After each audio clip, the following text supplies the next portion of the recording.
के star footballer Cristiano Ronaldo Saudi football league को बुलंदियों पर ले गए। बड़े बड़े स्टार फुटबॉलर यूरोपियन लीग छोड़कर सऊदी लीग का हिस्सा बनने लगे। ब्राजील के स्टार नेमार भी सऊदी लीग का हिस्सा बन गए। पुर्तगाल से ताल्लुक रखने वाले स्टार फुटबॉलर क्रिस्टियानो रोनाल्डो ने वर्ल्ड कप के फौरन बाद मुआहदा करके गुज़िश्ता सीजन में अल नसर फुटबॉल क्लब में शमूलियत इख्तियार की थी।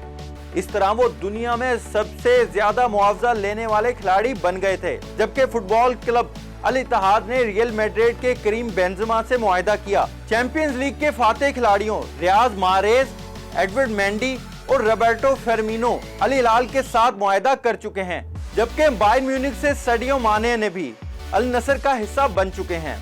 सऊदी सरकारी ज़राए अबलाग ने पीर को रिपोर्ट किया है कि ब्राजील से ताल्लुक रखने वाले स्टार फुटबॉलर नेमार का सऊदी फुटबॉल क्लब अल हिलाल से खेलने के लिए मुआहदा हो चुका है। इस मुआहदे से 31 साल नेमार को 17.5 करोड़ डॉलर मिल सकते हैं।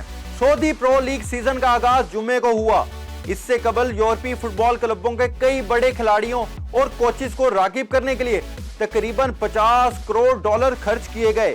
सऊदी अरब और एशिया के सबसे कामयाब क्लब अल हिलाल ने 66 ट्रॉफियां जीती और 18 बार लीग चैंपियनशिप और 4 बार एशियन चैंपियंस लीग के टाइटल जीते, जो एक रिकॉर्ड है।